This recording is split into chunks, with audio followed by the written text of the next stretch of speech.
We are back on the XS650 tank, and if you remember back, we started on this tank. It used to be black, now it's silver.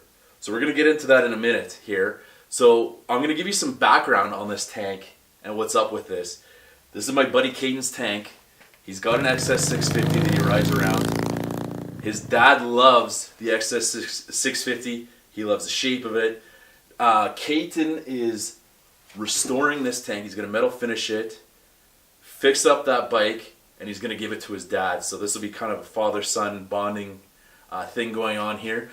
So we're going to go back to when this tank was black and we started repairing it. We thought we only had a few little spots that we were going to repair, but there was some concern because these emblem spots here were full of filler. We repaired some damage on it on the other side, and we'll show you that in a minute. But we ended up stopping because there was so much filler in this that it was excessive how much filler was in it. We stopped, sent it for vapor blasting. Now we got it back. That's why it's silver. We're going to go through, assess the damage, and we're going to repair it. So stick around.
Whew, that's thin there.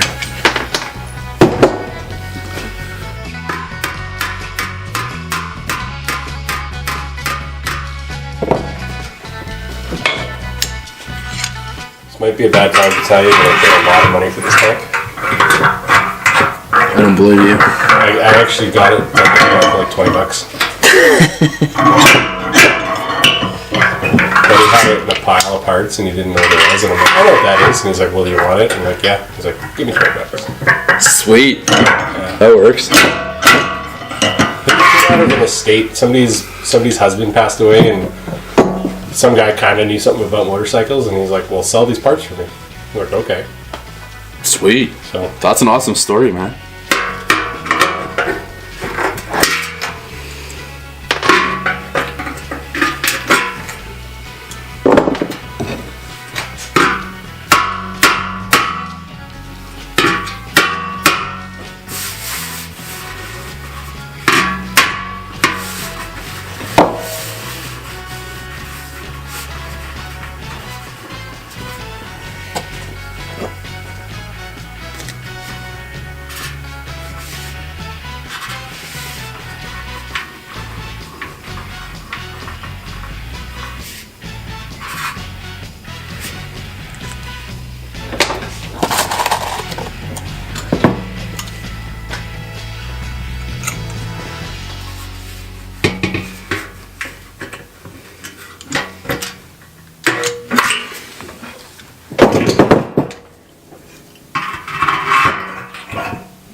So what I was doing there is pulling this at the same time that I was hitting that to try and transfer because we went a little bit too far.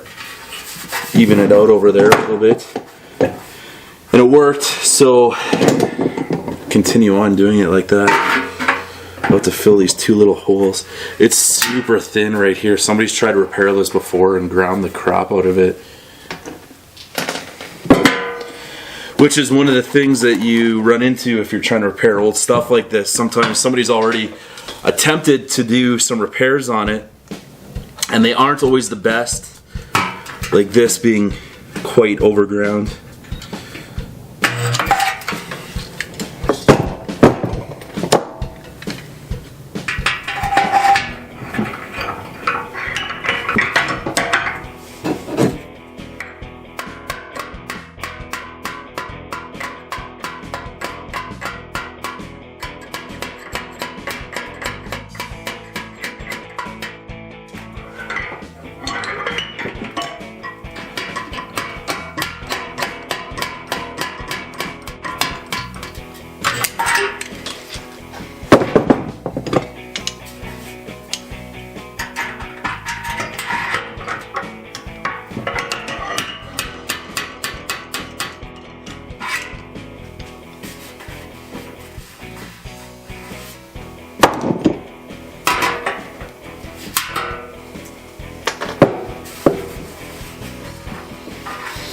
I'd like to get rid of that and we'll see where we're at. Give that a little grind ski and compare that to how we were before.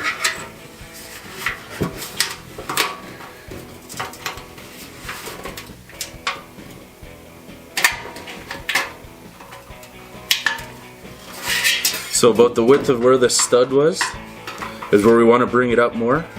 But I think what I want to do first is fill these holes and then we'll grind off the top of this where the stud broke off and smooth that out and we'll keep going.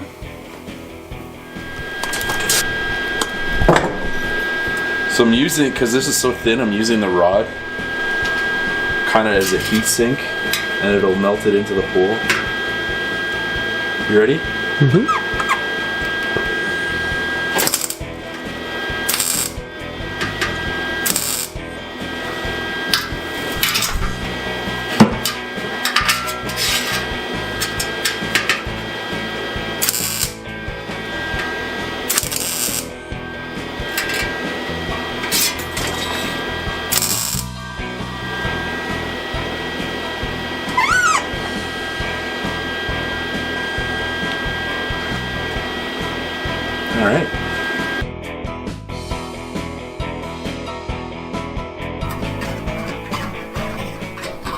Wow.